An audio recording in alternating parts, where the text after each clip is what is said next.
सिद्दी भारत में पाया जाने वाला एक ऐसा समुदाय है जिसकी अनोखी संस्कृति है।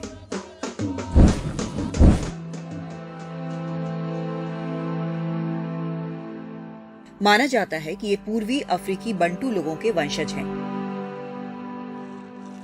1931 की जनगणना के अनुसार 17वीं शताब्दी के आखिर में पुर्तगाली सिद्दी लोगों को भारत शायद गुलाम बनाकर लाए थे। दूसरों का मानना है कि उन्हें 7वीं शताब्दी में ही अरब यहां लाए थे। ये कहानी है सिद्दी समुदाय की, जिनकी लगभग 800 साल पुरानी विरासत है, लेकिन इसके बावजूद ये भारत के सबसे नजरअंदाज और वंचित समुदायों में से एक है।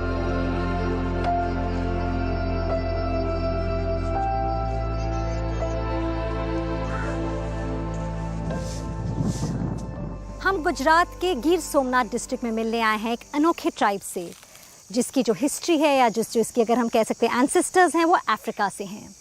ये कम्युनिटी सदियों से भारत में रहती है और ये इन्हें अपना घर मानती है। लेकिन जैसे कई मार्जिनलाइज्ड वनरेबल ट्राइबल कम्युनिटीज़ हमारे देश में चैलेंजेस से सफ़र करते हैं, इस तरह इस ट्राइबल कम्युनिटी की भी कई चुनौतियाँ हैं। इलिटरेसी, बेरोज़गारी, लैक ऑफ अवेयरनेस और साथ में एक और कॉम्प्लिकेशन, और वो है उनके शरीर का रंग। मेरा बेटा है ये मुजाहिद, 8 तक पढ़ा है। जैसे कि पहले से वो एकदम हेल्दी था, जन्म से हेल्दी था।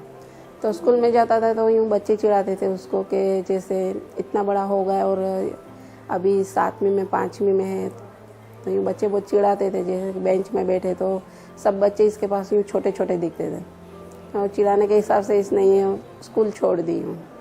आज वहाँ तक वो नहीं पहुँच पाया जो कि मेरा सपना था वो। कभी हम जाते हैं कभी बाहर कहीं शॉपिंग करने के लिए, तो वो लोग देखते हैं, वो लोग वेस्ट इंडीज देखो, वेस्ट इंडीज वो कल आ गया। जहाँ तक मेरे को मालूम है ना, वहाँ तक तो हम आए थे अफ्रीका से, ईस्ट अफ्रीका, ज़ांज़ीबार। 700 या 800 साल पहले आए थे। सबसे बड़ी चुनौती एजुकेशन। एजुकेशन तो होना चाहिए।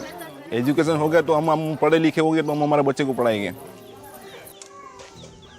ये कई सालों से अब हिंदुस्तान में ही रह रही, लेकिन हिंदुस्तानी हो गया, अपना ही है, अपना मानते नहीं, अपना ही है।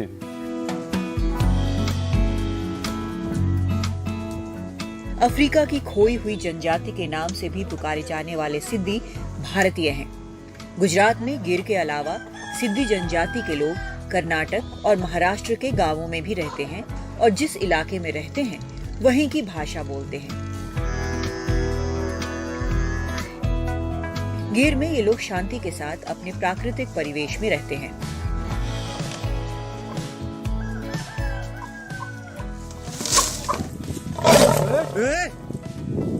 शेर और सिद्दी वो दोनों साथ में ना हो ना तो किसी जीने की मजा ही नहीं आती। कहीं भी देख लो शेर और सिद्दी, वो नवाब के समय में लेके आए थे। शेर को भी लेके आए थे, अपने हिंदुस्तान में नहीं थे, और सिद्दी को भी लेके आए थे, वो भी हिंदुस्तान में नहीं थे। शेर से डर, किसके साथ में रहना है तो उससे डरना क्या।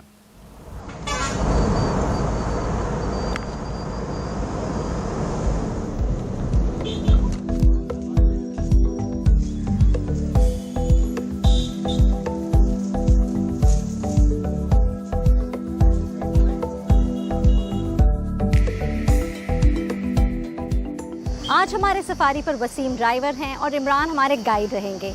इन दोनों को ना सिर्फ टूरिस्ट के साथ इंटरैक्ट करने में मज़ा आता है, उनके बारे में जानने का मज़ा आता है, लेकिन साथ साथ इनका मानना है क्योंकि वो सिद्दी समुदाय से हैं, वो कनेक्टेड रहते हैं नेचर के साथ, पर्यावरण के साथ और फॉरेस्ट के साथ। गाइड का काम इसलिए किया कि एक तो हम लोग गिर के अंदर रह रहे हैं, दूसरा कि गिर के अंदर जो जंगल के दरमियान ऐसा भी होना चाहिए कि भाई हम लोग गिर में रहे तो उसके लिए काम भी करना चाहिए कि जैसे कि भाई हम लोगों को वनस्पति द्वारा कि कितने जंगल के अंदर रिवर है, कितने एनिमल्स है, उन लोगों का हमको पता रहता है।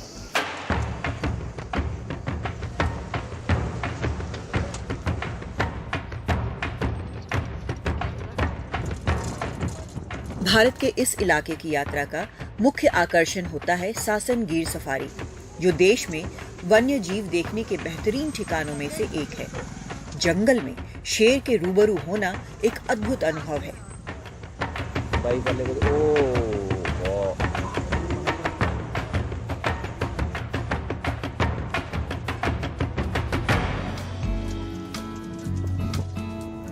ज्यादातर सिद्धि लोग अब भी जंगलों के अंदर रहते हैं और अपनी रोजी रोटी के लिए प्रकृति पर निर्भर हैं।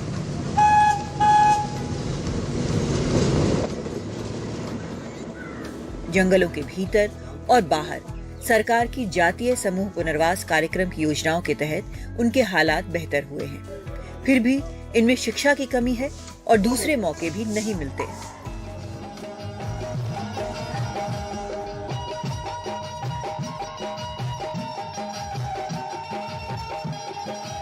फाइनेंस की तो काफ़ी सारी दिक्कत है इसे, क्योंकि एजुकेशन रहेगा तो आगे पढ़ेंगे तो कोई जॉब में लगेगा तो फाइनेंशियल की तकलीफें दूर होगी।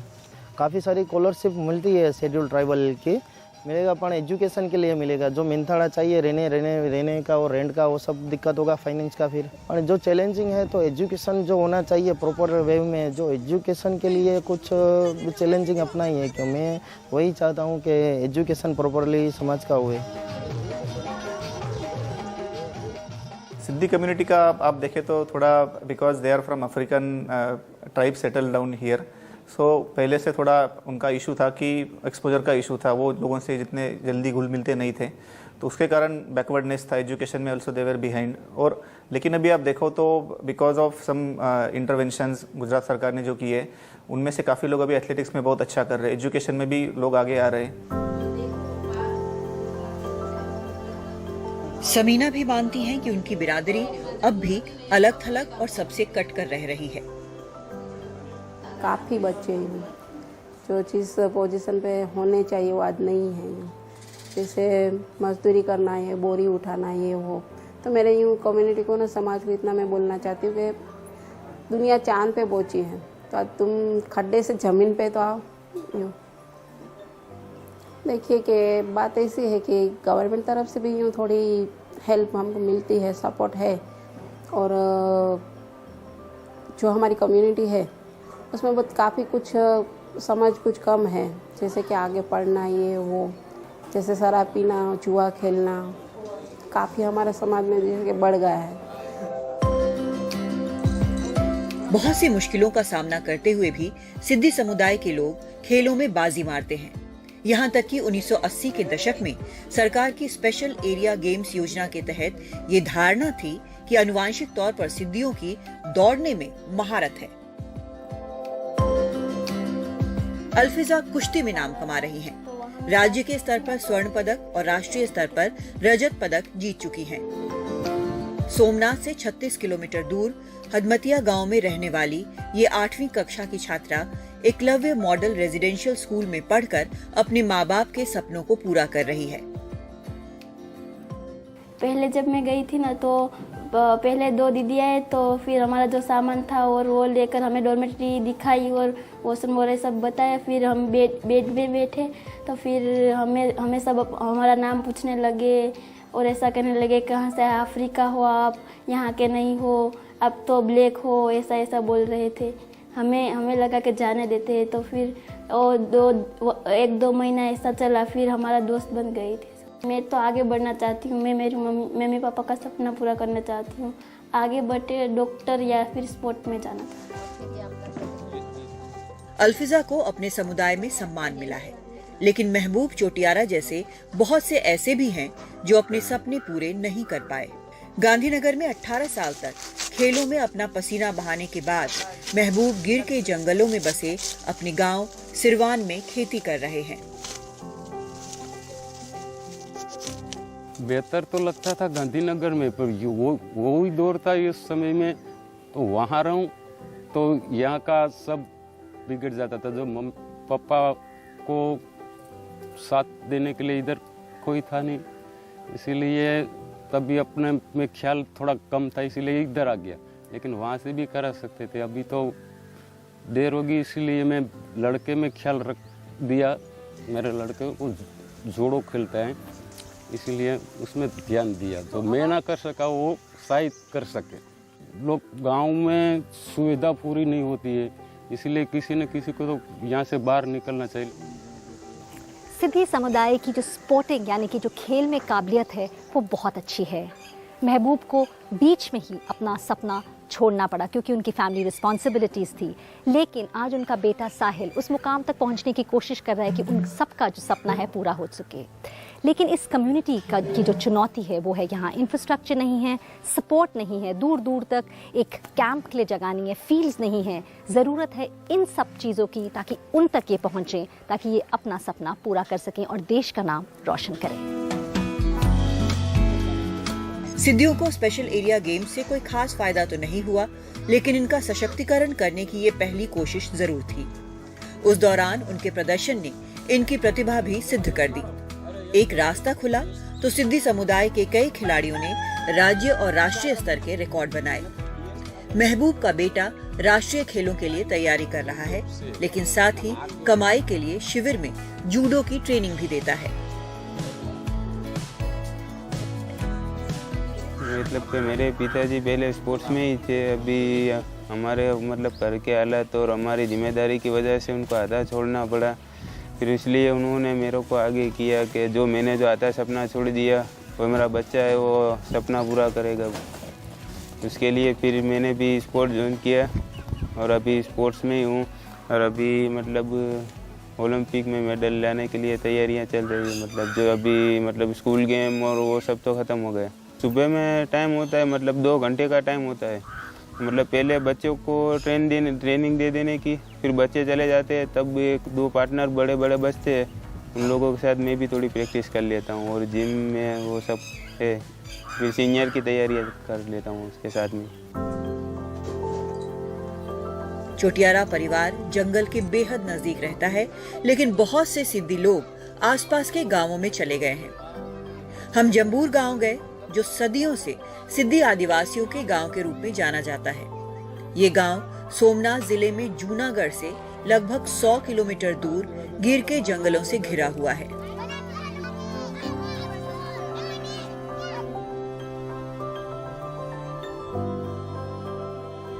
वापस आकर हम हीरबाई इब्राहिम लोबी से मिले, जो पद्मश्री पाने वाली सिद्धि समुदाय की पहली महिला है।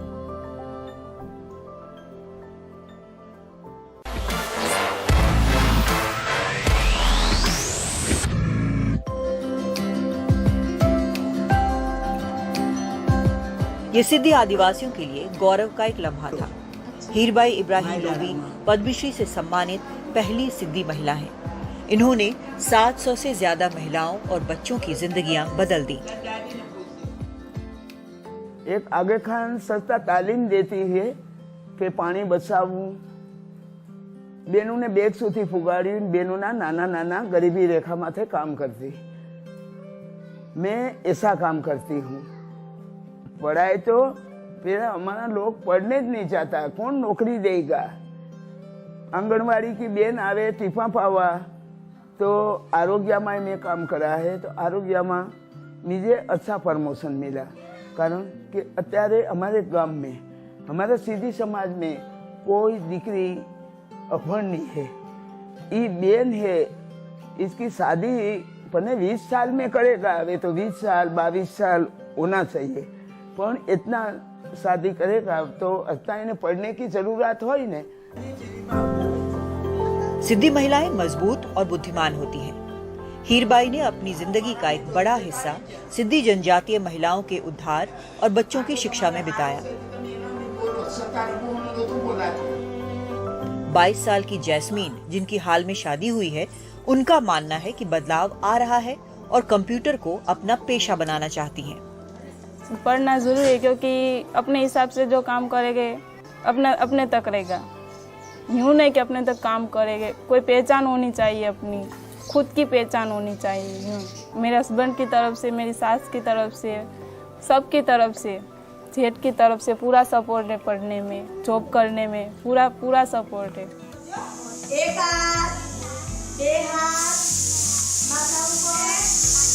सभी लोग शिक्षित हों, इस मकसद से आंगनवाड़ियों में सुधार किया गया है, ताकि प्री स्कूल शिक्षा बच्चों के लिए सुभावनी, मनमोहक और दिलचस्प हो। एकीकृत बाल योजना कार्यक्रम के तहत आंगनवाड़ियों की स्वास्थ्य, पोषण और शुरुआती सीख में अहम भूमिका है। हमने फोकस किया है कि आंगनवाड़ी शुड बी अट्रैक्टिव, बच्चों को वहाँ पे आना अच्छा लगे। We have also included concept कि बिल्डिंग एज लर्निंग एड, जिसमें बच्चा खुद से ही स्टार्ट्स इज ओन लर्निंग। और आंगनवाड़ी हमने वाटर प्रूफ, लीकेज प्रूफ बना दी है, तो बच्चा पूरे साल उसमें बैठ पाए। एंड उसके साथ साथ आंगनवाड़ी बहनों की हमने ट्रेनिंग करवाई है कि उनकी जो स्किल्स होती है, fine motor skill, gross motor skill, वो भी उनको अच्छे से इम्पार्ट कर दी जाए। तो बाद में जब बच्चा स्कूल में जाता है तो वो पूरा रेडी होना चाहिए फॉर हिज फॉर्मल एजुकेशन। 1, 2, 3। शिक्षा पर ध्यान देने के साथ डेटॉल की बनेगा स्वस्थ इंडिया मुहिम का हर बच्चे तक पहुंच कार्यक्रम इस इलाके में स्वास्थ्य सेवा बेहतर करने की कोशिश कर रहा है। हमीदा की छोटी बेटी 4 साल की है और बेहद कुपोषित की श्रेणी में आती है, लेकिन हमीदा उसकी हालत से बेखबर थी। दीदी आई थी ना गुलाबी कपड़ा वाले, तो उसने बताया कि आपकी बेटी की ऊंचाई कम है, थोड़ा बहुत वजन कम है, तो उसने बताया। तो बाद में हमको मालूम पड़ा तो क्या खाना खिलाना है, कैसे रखना है, क्या ख्याल रखना है, तो हम जो बोलेंगे वो सब करेंगे बच्चों के खातिर। 21 साल की अल्फिजा सिद्दी बिरादरी के उन चंद लोगों में है जिन्होंने अपनी पढ़ाई पूरी की। अल्फिजा एक नर्स हैं जो हर बच्चे तक पहुंच कार्यक्रम से जुड़ी हैं। मतलब कम्युनिटी न्यूट्रिशन वर्कर में मुझे है ना देखे आंगनवाड़ी जाके और हाँ घर घर जाके मुझे प्रेग्नेंट वुमेन को देखती हूँ, फिर आंगनवाड़ी जाके उन बच्चों को देखती हूँ। मेरा नर्स का काम था, वो भी मेरा पसंदीदा ही काम था, क्योंकि मुझे वहाँ भी दूसरों की सेवाएं करनी अच्छी लगती है। और अभी ये कम्युनिटी न्यूट्रिशन वर्कर में हूँ तो मुझे यहाँ भी लोगों की सेवा ही करनी है, तो मुझे दोनों काम अच्छे लगते हैं। और ये काम तो मुझे बहुत अच्छा लगता है, क्योंकि ये काम मेरी कम्युनिटी के अंदर मैं कर रही हूँ, क्योंकि मैं मेरी कम्युनिटी के लोगों को सुधार सकती हूँ। हमने इंडिया का पहला एथनोग्राफी स्टडी सिद्दी ट्राइब के साथ में इसी साल पूरा किया। ये जो ट्राइब है इस पे बहुत सारे हेल्थ इश्यूज हैं अंडर 5 किड्स में, तो हमें इस पे और ज़्यादा ध्यान देने की ज़रूरत है। NRCs को स्ट्रेंथन करने की ज़रूरत है, PHC CHC को स्ट्रेंथन करने की ज़रूरत है, मदर्स को न्यूट्रिशन सेंसिटिव इंटरवेंशंस के बारे में और बताने की ज़रूरत है, और इन्वेस्टमेंट्स की ज़रूरत है ताकि सिद्दी ट्राइब के बच्चे भी वैसे ही हृष्ट पुष्ट रहे जैसे कि बाकी बच्चे रहते हैं। सिद्दी लोग जिस इलाके में रहे, वक्त के साथ उन्होंने वहाँ के रीति रिवाज अपना लिए, लेकिन कुछ अफ्रीकी रस्मों रिवाज अब भी बचे हुए हैं। संस्कृतियों का यही संगम सिद्दी लोगों को अनोखा बनाता है।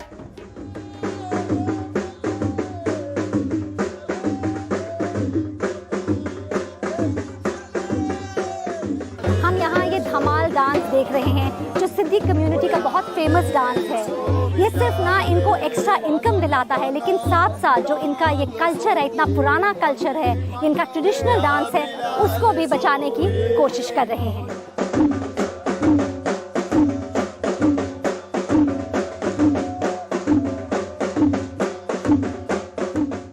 सिद्दी समुदाय का इतिहास, भूगोल और परंपराएं उनके नृत्य, संगीत और लोक कथाओं में झलकती हैं।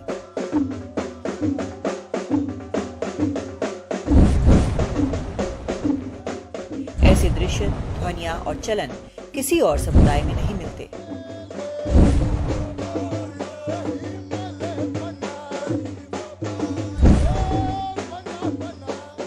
इमरान हमारे गाइड थे और यहाँ वो वही कर रहे हैं जिसमें उन्हें सबसे ज्यादा आनंद आता है।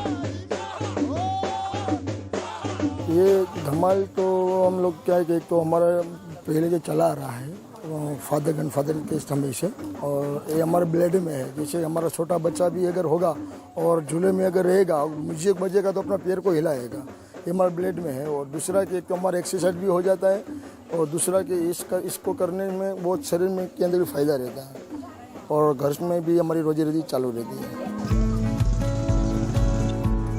ये बेहद जरूरी है कि ऐसे समुदाय के लोग जो बिल्कुल अलग थलग हैं और एकांत में रहना पसंद करते हैं, वो पीछे न छूट जाएं। अब सिद्दी लोग बदलाव के लिए तैयार भी हैं और उन्हें उसका इंतजार भी है। हीरबाई को मिले पद्मश्री से न सिर्फ महिला सशक्तिकरण के लिए किए जा रहे उनके काम को पहचान मिली है, बल्कि पूरे सिद्दी समाज पर ध्यान केंद्रित हुआ है। स्वास्थ्य सेवाओं और शिक्षा में सिद्दियों को शामिल करते समय ये बात माननी पड़ेगी कि रंग और रूप का भारतीयता से कोई नाता नहीं है, और गर्व करने की बात है कि सिद्दी लोगों की अनोखी संस्कृति भी भारतीय धरोहर का बेशकीमती हिस्सा है।